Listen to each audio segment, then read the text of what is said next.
नाज़रीन अस्सलाम वालेकुम। सियासत टीवी के खुसूसी प्रोग्राम खबर ख्याल में आपका खैर मकदम है। मैं मोहम्मद रियाद अहमद और मेरे साथी सैयद सज्जादुल हसनैन। अस्सलाम वालेकुम नाज़रीन। हमेशा की तरह आपके सामने अहम खबरें लिए हाजिर हुए हैं। नाज़रीन, जैसा कि आप जानते हैं कि हम जो खबरें आपके सामने पेश करते हैं वो कल के अखबारात की सुर्खियाँ बनती हैं। न सिर्फ सुर्खियाँ बनती हैं बल्कि उन खबरों को इलेक्ट्रॉनिक मीडिया गैर मामूली अंदाज में नश्र करता है। इसी तरह सोशल मीडिया पर ये खबरें वायरल होती हैं। बहरहाल नाज़रीन, आज की जो अहम खबर है, वैसे तो हमारे पास कई खबरें हैं लेकिन जो अहम खबरें हैं उसमें एक सबसे पहली खबर बिहार और असम्बली इंतखाबात के साथ साथ जुबली हिल्स ज़िमनी इंतखाबात से मुतालिक है।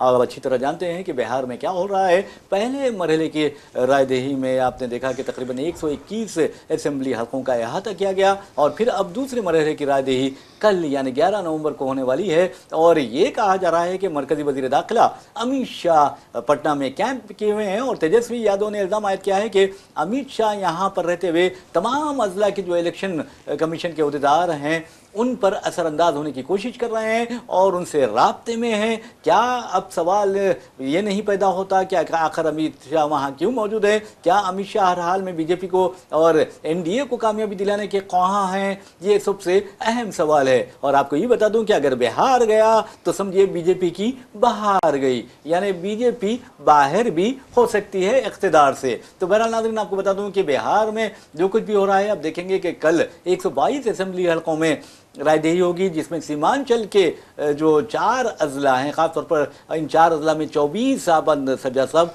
वो यानी असम्बली नशस्तें हैं जिस पर मजलिस इत्तेहादुल मुस्लिमीन ने भी अपने उम्मीदवार मैदान में उतारे हैं। अब देखना यह है कि बिहार में क्या होता है। क्या अमित शाह और मोदी की टीम बीजेपी को दोबारा इख्तिदार में लाती है या फिर बकौल राहुल गांधी अमित शाह, मोदी और chief election commissioner Dnyaneshwar Kumar की टीम क्या एनडीए को इख्तिदार में लाती है? ये भी सोचने वाली बात है। लेकिन अवामी राय जहाँ तक है, ग्राउंड रियलिटी को अगर आप देखेंगे तो अवाम यही नारा लगा रहे हैं कि अब की बार जो होगा वो नौजवान चीफ मिनिस्टर होगा और वो भी तेजस्वी यादव। जबकि आप अंदाजा कीजिए कि नीतीश कुमार जो 75 साल से जायद के हो चुके हैं, उनके बारे में कहा जा रहा है कि अब बहुत हो गया है, 20 साल आपने हुकूमत कर ली है और अब नौजवान यानी देखेंगे कि नई नस्ल को मौका दिया जाना चाहिए। ये तो बात रही है बिहार की। लेकिन जुबली हिल्स की हम बात करते हैं तो आपको बता दूं कि ये मुकाबला चीफ मिनिस्टर रेवंत रेड्डी के लिए बहुत ही टक्कर का मुकाबला साबित हो रहा है और पहली मर्तबा है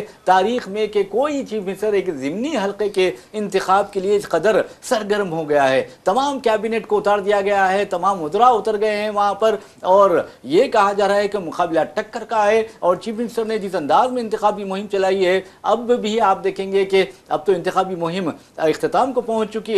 कल वहां रायदही होने वाली है। पुलिस इलेक्शन कमीशन की हिदायत के मुताबिक ड्रोन का इस्तेमाल कर रही है पोलिंग बूथ्स पर। और आपको यही बता दूं कि तकरीबन 1800 पुलिस मुलाजिमीन को तैनात कर दिया गया है, पुलिस अहलकारों को तैनात कर दिया गया है। और जहां तक राय दहनों की तादाद है, जुबली हिल्स में 4,01,000 से जायद वोटर्स हैं जिनमें मुसलमान जब मुस्लिम वोटर्स हैं उनकी तादाद 1,10,000 से जायद बताई जाती है। और 4 लाख से जायद वोटर्स में 2,08,000 मर्द राय दहिंदे हैं और 1,92,000 जो हैं वो खातून राय दहिंदे हैं। तो बहरहाल अब देखना यह है कि ड्रोन्स क्या वहाँ पर यानी जो रायदही हो रही है उसको आज़ादाना, शफाफाना और मुनसिफाना बना सकते हैं या फिर अमित शाह जिस तरह बिहार में बैठे हुए हैं, इलेक्शन कमिश्नरान के साथ राब्ते में हैं और वो हर हाल में एनडीए को इख्तिदार पर वापस लाना चाहते हैं, तो जुबली हिल्स में भी क्या कांग्रेस उम्मीदवार को कामयाबी मिलेगी? ये भी एक अहम सवाल है और ये सवाल हम पूछते हैं सज्जा साहब से।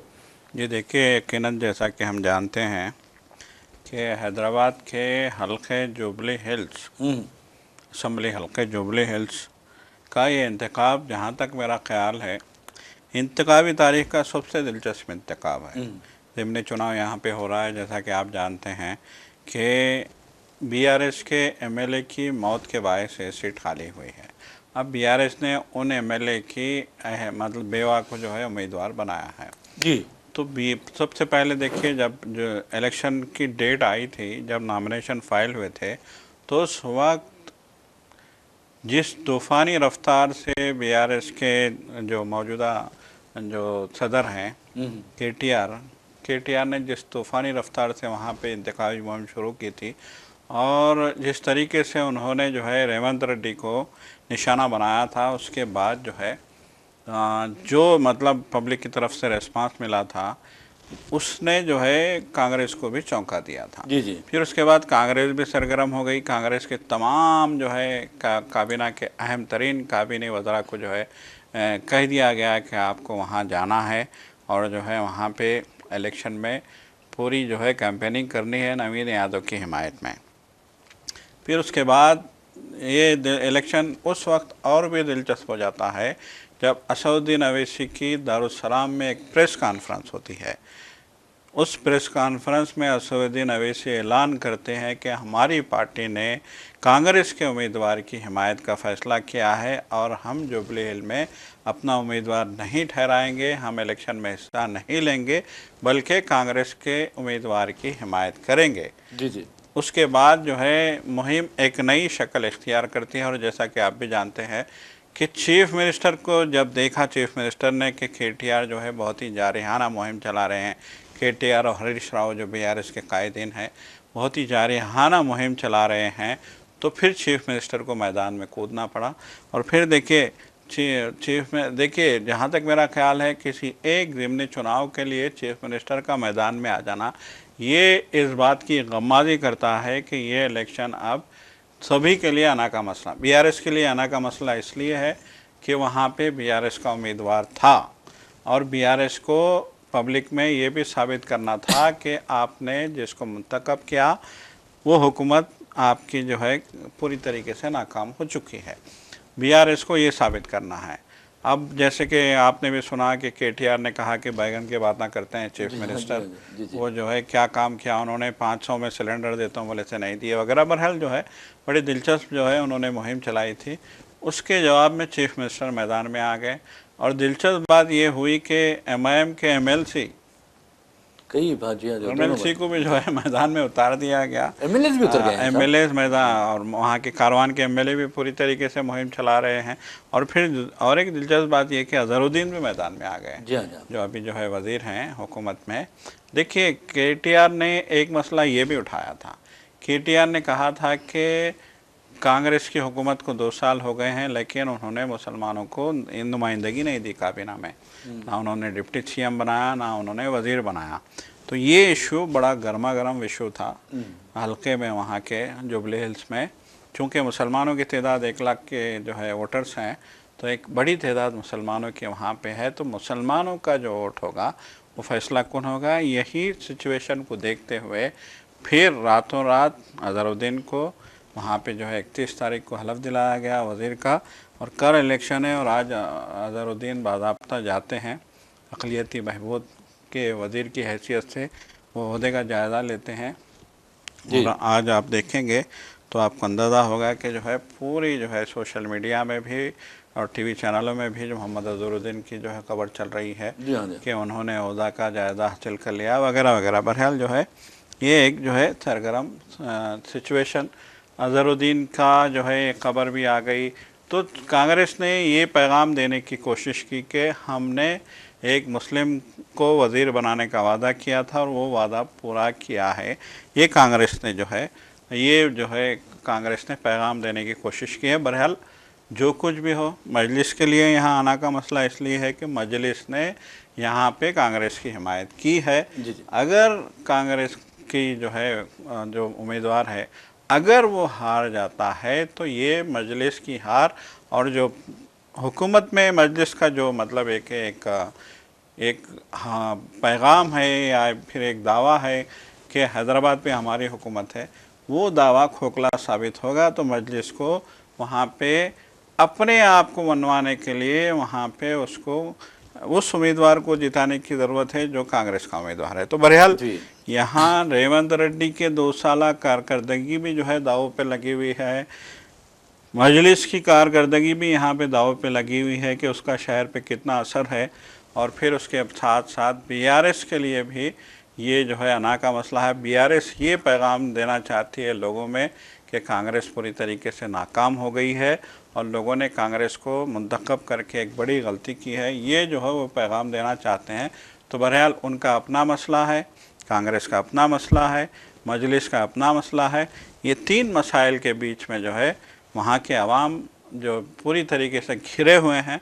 और अब देखने वाली बात यह होगी कि अवाम किसके हक़ में फ़ैसला करते हैं। बहरहाल नाज़रीन, आपको बता दूं कि जहां तक साख का सवाल है, चीफ मिनिस्टर रेवंत रेड्डी की साख दाव पर लगी हुई है, कांग्रेस की साख दाव पर लगी हुई है। और जहां तक बीआरएस का सवाल है, केटीआर और केसीआर का, हरीश राव का सवाल है, उनके लिए तो करो या मरो यानी डू और डाई की सूरत हाल वहाँ पर पैदा हो गई है। लेकिन जिसकी इज्जत का सवाल है, और मैं समझता हूँ कि साख यहाँ पर इस्तेमाल नहीं ना किया जाए तो बेहतर है, बल्कि लफ्ज़ इज्जत का अगर सवाल है तो असदुद्दीन ओवैसी है, उनकी इज्जत का सवाल है। वो भी बेचारे निकल पड़े थे कांग्रेस की इंतखाबी मुहिम चलाने के लिए, और फिर आपने देखा कि उनके 2 एमएलसीज भी वहां पर काफ़ी सरगर्म रहे, और उसके बाद आपने ये भी देखा कि एमएलएस भी सरगर्म रहे, और ऐसा लग रहा था कि तमाम मजलिसी कायदीन कांग्रेस में शमूलियत इख्तियार कर चुके हैं और कांग्रेस की इंतखाबी मुहिम चला रहे हैं। लेकिन एक तरफ ये जुबलीस में मजलिस जो कायदीन थे वो कांग्रेस के उम्मीदवार की इंतखाबी मुहिम में मसरूफ थे, तो दूसरी तरफ बिहार में इमरान प्रतापगढ़ी ने वादे तौर पर कहा कि तुम वहां पर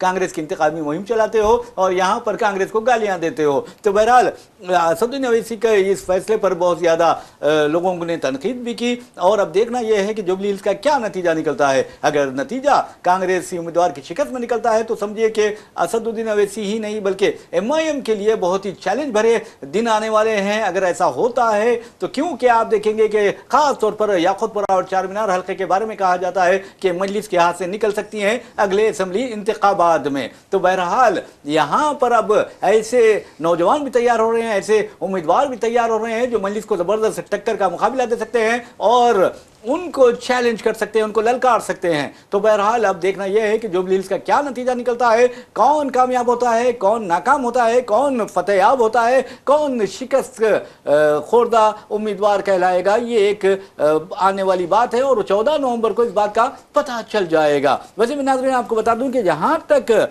बिहार का सवाल है, बिहार में एनडीए के खिलाफ आवाम उठ खड़ी हुई है, और अब ऐसा लगता है कि वहां पर जो महागठबंधन है, तेजस्वी यादव राहुल गांधी का जो इत्तेहाद है, उस इत्तेहाद को कामयाबी मिलने वाली है। लेकिन अमित शाह वहां पर मौजूद हैं और वो उनके बारे में तेजस्वी यादव ने इल्जाम आयद किया कि अमित शाह किसी ना किसी तरह इख्तिदार एनडीए के गोद में डालने की कोशिश कर रहे हैं, और इसके लिए उन्होंने चीफ इलेक्शन कमीशन से लेकर जितने भी इलेक्शन कमीशन के अहदेदार हैं उनसे साजबाज कर ली है और बिहार के तमाम अजला के इलेक्शन ऑफिसरों के साथ राब्ते में है। अब देखना यह है कि तेजस्वी यादव के इस इल्जाम में कितनी सच्चाई है। लेकिन एक बात जरूर है कि एनडीए ने इन असेंबली इंतखाबात में, बिहार असेंबली इंतखाबात में जो हेलीकॉप्टर्स हासिल किए हैं या फिर चार्टर्ड तैयारों का इस्तेमाल किया है, उस पर 30 करोड़ रुपए के मसारिफ आए हैं, जबकि इंडिया इत्तेहाद के लीडरों पर यह कहा जा रहा है कि इन तैयारों के इस्तेमाल पर 10 करोड़ रुपए के मसारिफ आए हैं। वैसे भी बीजेपी बहुत पैसे वाली पार्टी है और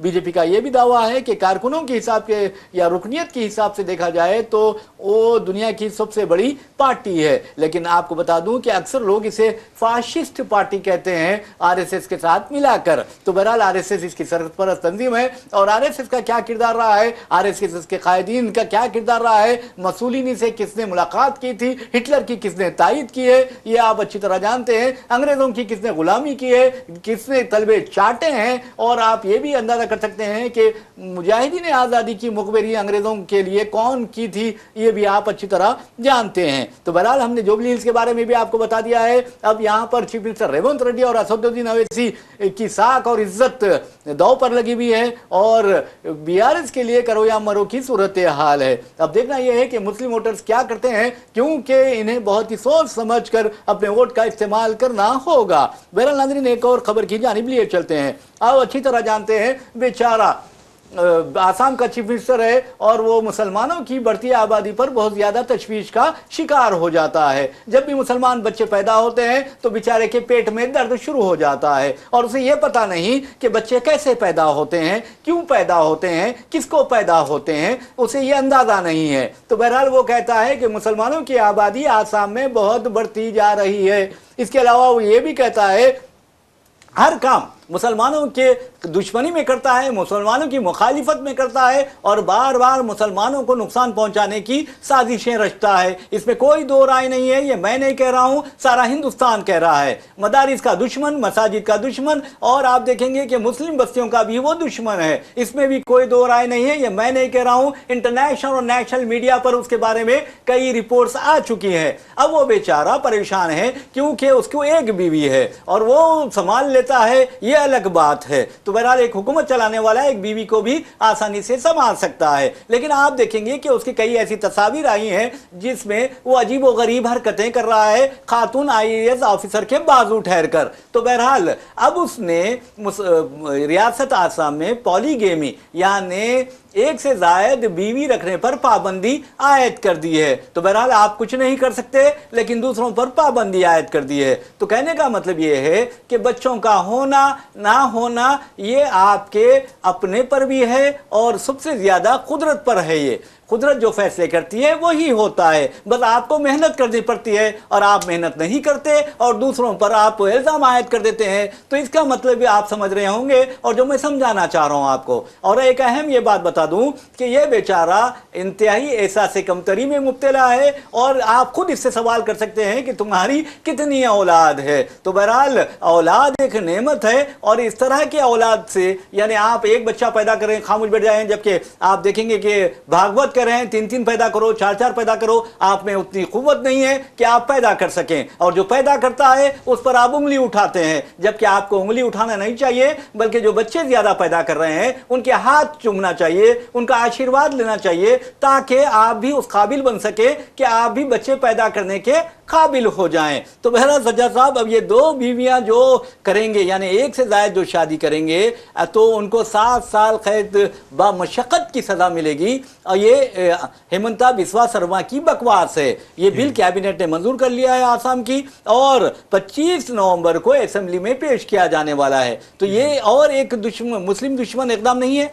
बिल्कुल, देखिए इस बिल में जिसका आपने तज़किरा किया है इसमें साफ तौर पे लिखा है कि शेड्यूल्ड ट्राइब्स जो हैं मतलब कबायली दर्जे फहरिस्त कबाइल जो हैं वो इस कानून से मुस्तस्ना हैं। जी हाँ, एक बात ये लिखी है। दूसरी बात ये लिखी है कि बोडो लैंड के लोग वो भी मुस्तस्ना है, वो भी इससे मुस्तस्ना है। इसके अलावा और भी 2 कबीले हैं वहाँ पे आसाम में, अलोंग के नाम से एक कबीला है और एक दूसरा कबीला है। उन कबीलों के लोगों को भी इस कानून से इस्तिस्ना दिया गया है। जी जी। तो अब यहाँ सवाल ये पैदा होता है कि ये कानून कैसे जो है एक कबाइल को इस्तिस्ना देके उनको इस्तिस्ना देके उनको इस्तिस्ना देके ये कानून कैसे जो है एक आईनी हैसियत शक्ल इख्तियार करेगा, ये सबसे बड़ा सवाल ये है। देखिए आपको याद होगा इससे पहले CAA यहाँ पार्लियामेंट में मंजूर हुआ था, अमित शाह ने इसको मुतारिफ़ कराया था। तो CAA में क्या लिखा गया था? उसमें ये कहा गया था कि अफ़गानिस्तान में, पाकिस्तान में, बांग्लादेश में यहाँ पे जो भी जो है गैर मुस्लिम हैं, जिसमें ज़िक्र किया गया था हिंदुओं का, बौद्ध का और जो है सिख का, जैन का ज़िक्र किया गया था। जी जी। लेकिन उसमें मुसलमान का ज़िक्र नहीं, ईसाइयों का किया गया, ईसाइयों का भी किया गया था, मुसलमान का नहीं किया गया था। तो उस पर हंगामा क्यों हुआ? हंगामा इसलिए हुआ था कि वो कानून जो है मुल्क के आइन से टकरा रहा था। आइन में मज़हब की बुनियाद पे कोई कानून बनाने की गुंजाइश नहीं है।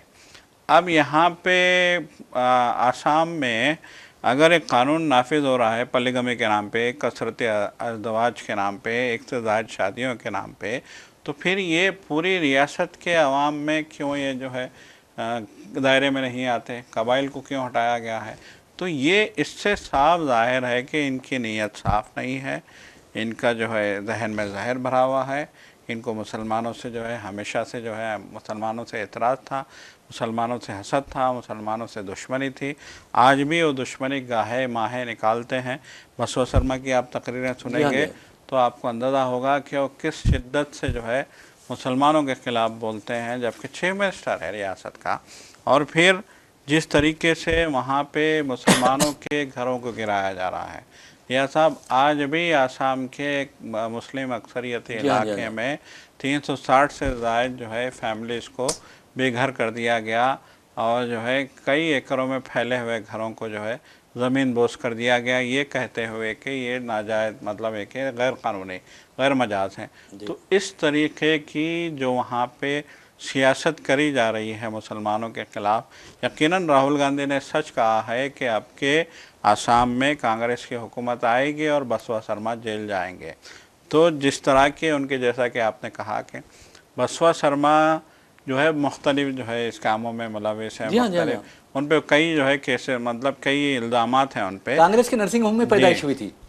बिल्कुल यकीनन जो है कांग्रेस की पैदाइश थी, लेकिन अफसोस कि आज जो है बीजेपी के साथ मिलके वो आपे से बाहर हुए जा रहे हैं। सीधी सी बात है। देखिए ऐसा लग रहा है कि पहली मर्तबा चीफ मिनिस्टर बने हैं और फिर दोबारा नहीं बनेंगे। बिल्कुल। देखिए अच्छा, आसाम सीधी सी बात है कि एक मुसलमान अक्सरियती रियासत है। जी हाँ, 35% से ज़्यादा है। 35% मुसलमान है। 18 से 20 MLA वहाँ पे असम्बली में जाते हैं रियासत में। और फिर जो है ये भी बसवा शर्मा की एक शरंगेदी थी। आपको याद होगा कि जुमा की नमाज असम्बली में जुमा की नमाज का वक्फा दिया जाता था, और ये अंग्रेज़ों के ज़माने से चला आ रहा था। कानून कहा जाता है कि कानून 1930 की दहाई में बना था। तो अब बसवा शर्मा को उस कानून से भी पेट में दर्द हुआ था, और उन्होंने जो है कहा था कि जिसको जुमा की नमाज़ पढ़ना है वो असम्बली ना आए। असम्बली को क्यों जो है हम रोकेंगे। 1 घंटे के लिए वक्फा दिया जाता था असम्बली में। तारीख हिंदुस्तान की तारीख रही है, आज तक किसी को एतराज़ नहीं हुआ। बसवा शर्मा के पेट में जो है दर्द होता है और वो असम्बली में जो है मुसलमान जुमा की नमाज़ का टाइम भी जो है बर्खास्त कर देते हैं और कहते हैं कि जुमा की नमाज़ के लिए कोई वक्फ़ा नहीं दिया जाएगा। तो ये जो जहनीत है और ये जो शरंगेज़ी है और ये जो उनकी गलतफहमी है कि हम ऐसा करके जो है हमेशा इक़्तिदार में फ़ायद रहेंगे, ये जो है आने वाले दिन उनको बता देंगे कि उनकी इस्लाम दुश्मनी, मुसलमानों के साथ दुश्मनी कितनी महंगी साबित हो सकती है उनके लिए। बिल्कुल आपने सही कहा। बहरहाल नाज़रीन, आपको बता दूं कि इस तरह के बकवास करने वाले, भोगते वाले तो बहुत है, लेकिन आप अंदाज़ा कीजिए कि हिंदुस्तान है और हिंदुस्तान इस तरह के मुसीबतों का सामना करता आया है। अगर आप देखेंगे कि किस तरह आज़ादी हासिल करने से पहले भी फ़िरक़ा परस्त दरिंदों ने किस तरह की साजिशें की थी अंग्रेज़ों से मिलकर, उसके बावजूद वो मुल्क को आज़ाद कराने में रुकावटें नहीं बन सके और उनकी रुकावटों को दूर कर दिया गया। इसी तरह हो सकता है कि आज फ़िरक़ा परस्त इक़्तिदार में हों, कल वो इक़्तिदार में ना होंगे, और ना होंगे तो उनका क्या होगा ये सोचने वाली बात है। उनका हशर भी मैं समझता हूँ कि किस तरह उत्तर प्रदेश में अतीक जैसा शख्सियत का हुआ है या फिर दूसरों का हुआ है, वैसा भी हो सकता है, क्योंकि ये हिंदुस्तान है और हिंदुस्तान में जो इस तरह के लोग हैं और ख़ास तौर पर एक मखसूस इलाके में इस तरह के वाक़यात पेश आते हैं, और हम इस तरह कह सकते हैं, क़यासाराई कर सकते हैं, अंदाज़े लगा सकते हैं कि क्या होने वाला है। वैसे बहरहाल हम आसाम की बात कर रहे हैं तो Assam prohibition of polygamy bill मंजूर हो गया है, लेकिन अफसोस की बात यह है कि हमारी अदालत उज़्मा यानी अंग्रेज़ी में जिसे सुप्रीम कोर्ट कहा जाता है, हिंदुस्तान की सबसे बड़ी अदालत है, और दीगर अदालतों ने आप देखेंगे कि लिव इन रिलेशनशिप को जायज़ करार दिया है। यानी बालिग मर्द जो खातून है या लड़की लड़का है वो रह सकते हैं, कमरे में रह सकते हैं, एक घर में रह सकते हैं, फ्लैट में रह सकते हैं, उन पर कोई भी जबर नहीं किया जा सकता, दबाव नहीं किया जा सकता, यानी ये नाजायज़ रिश्ते हो सकते हैं। फिर उसके बाद आप देखेंगे कि किस तरह यानी यहाँ पर कीप रखने का, अक्सर आप देखेंगे कि अपने आप को सनातन धर्म कहने वाले उनमें देखेंगे कि दूसरी शादी तो नहीं करते, लेकिन उनके पास दूसरी औरत होती है जिसके साथ शादी नहीं करते, बस उसे यूं ही सामाने अय्याशी के तौर पर इस्तेमाल करते हैं। तो कहने का मतलब है आप इस कदर की बुराइयां पैदा करते जाएंगे, लेकिन अगर कोई दूसरी शादी करता है तो उस पर पाबंदी आयद करेंगे। और ये बीजेपी जो है वो जानबूझकर मुसलमानों को तंग करने के लिए इस तरह के कानून ला रही है। तो बहरहाल मुसलमानों में अगर आप देखा जाए तो बहुत ही कम लोग होंगे जो एक से ज़ायद शादी किए होंगे, 1-2% ऐसे दिखाई देंगे, लेकिन अल्हम्दुलिल्लाह एक बीवी से ही वो मुतमईन हो जाते हैं, ये सबसे अहम बात है। तो बहरहाल बसवा शर्मा चाहे कोसा भी बिल ला ले, वो कुछ रोक नहीं सकते, ना आबादी रोक सकते हैं और ना ही मुसलमानों की इस ताकत को रोक सकते हैं जो बहुत कम कौमों को मिलती हैं। तो बहरहाल नाज़रीन, एक और ख़बर की जानिब चलते हैं, और इस खबर का ताल्लुक़ आपको बता दूं कि सर्दी से है, और सर्दी जब ज़्यादा होती है है तो फिर आप अंदाज़ा कीजिए कि लोग यानी आग तपने लगते हैं और उसके तापने लगते हैं और फिर मुख्तलिफ हिफाजती इक़दाम भी करते हैं। और ये मौसम में फालिज के अमरा जो मरीज़ हैं उनकी तादाद में इजाफा हो जाता है। तो बहरहाल 11 से लेकर 19 नवंबर तक शहर हैदराबाद में बहुत ज़्यादा सर्दी की पेशकशी की गई है। तो बहरहाल ये तो खबरें रही, लेकिन आपको बता दूं कि एक यानी झूठ का झाड़ कहा जाता है, नफ़रत का झाड़ कहा जाता है, नफ़रत के बीज बोने वाले कहा जाता है, और वो हैं LK अडवाणी। 98 साल हो गए हैं, इनकी सालगिरह हुई है। शशि थरूर कांग्रेस के MP है, उन्होंने उनकी तारीफ़ की है, लेकिन कांग्रेसी कायदीन ने कहा है कि ये ख्यालात सिर्फ शशि थरूर के हैं। और एक वकील हैं संजय हेगड़े, उन्होंने शशि थरूर के तबसरे पर कहा कि आप अफसोस की बात यह है कि शशि थरूर उस शख्स की तारीफ कर रहे हैं, सताइश कर रहे हैं, उसे स्टेटमैन कह रहे हैं जिसने हिंदुस्तान में राम यात्रा के जरिए नफरत के बीज बोए थे और जिसके नतीजे में गुंडों ने, दहशतगर्दों ने, इंतहा पसंदों ने यानी बाबरी मस्जिद को शहीद कर दिया था। तो सजा साहब आप देखें कि एक शख्स 98 साल का हो गया है और आज नरेंद्र मोदी उसे जलीलो खार करते जा रहे हैं। बिल्कुल, देखिए आपको याद होगा 2014 में जब मोदी पहली बार जो है MP बन के आए थे, अभी उन्होंने वज़ीर आज़म का हलफ नहीं लिया था। जी जी। तो पार्लियामेंट की जो है इमारत में, जिसको सेंट्रल हॉल कहा जाता है, जो एक मखसूस पार्लियामेंट की तकरीबात के लिए मरकज़ी हॉल में जो है तकरीब हुई थी, NDA के पूरे जो है अरकान की वहाँ पे तकरीब थी। तो उस तकरीब में मोदी ने कहा था कि मैं पहली बार आ रहा हूँ, मेरे आंखों में आंसू हैं और मैं वज़ीर आज़म बन रहा हूँ, मैं पहली बार पार्लियामेंट में मैंने कदम रखा और मैं वज़ीर आज़म के ओहदे पे फायज हो गया। तो उस वक्त LK अडवाणी की बेबसी देखने लायक थी। सबसे सीनियर आदमी BJP का वो बेबसी की तस्वीर बना हुआ सामने की रो में वो बैठे हुए थे, सामने की जो है रो में वो बैठे हुए थे और उनके चेहरे पे जो है वाज़े जो है निशानात थे गम के, फरसोदगी के, जो है परेशानी के, और एक जो है एक हम ये कहेंगे कि सबसे बढ़ के ये कि उनको जो है जो उनकी हसरत थी वज़ीर आज़म बनने की, वो हसरत जो रह गई थी, उस हसरत के निशान, उस महरूमी के निशान लोगों ने देखे। और एक जो है उनके सामने का उनका शागिर्द जो उनके सामने जो है ज़मीन पे बैठा करता चेला जो उनके सामने ज़मीन पे बैठा करता था। एक पुरानी तस्वीर भी लोगों ने जो है जारी की थी जब गुजरात में पहली बार BJP इक़्तिदार में आई थी। तो उस वक्त वहाँ के चीफ मिनिस्टर जब शेखावत चीफ मिनिस्टर बने थे, तो उस तकरीब में जो है केशुभाई पटेल शायद बने थे। तो उस तकरीब में LK अडवाणी सामने जो है आलिशान कुर्सी पे बैठे हुए हैं, सब जो है उनके अतराफ में जो है लोग उनके आव भगत कर रहे हैं, क्योंकि उनका बहुत ज़ोर था उस ज़माने में BJP में। और वहाँ नीचे ज़मीन पे अडवाणी के पाँव के पास जो है मोदी बैठे हुए हैं। ये तस्वीर आज भी वायरल होती है। तो ये पोजीशन थी मोदी की, और वही मोदी ने अडवाणी को धीरे धीरे साइडलाइन कर दिया। पहले उन्होंने एक मंडल बनाया सीनियर लोगों का और कहा कि सीनियर लोग सिर्फ एडवाइस देंगे, मशवरे देंगे, ये जो है उनको मिनिस्टर तक नहीं बनाया गया। अरे सदर जमहूरिया बना सकते थे, वो नहीं बनाया गया। सदर जमहूरिया नहीं बनाया गया, कुछ नहीं बनाया गया। और इसी हसरत से जीते जीते आज वो 98 ईयर्स के हो गए।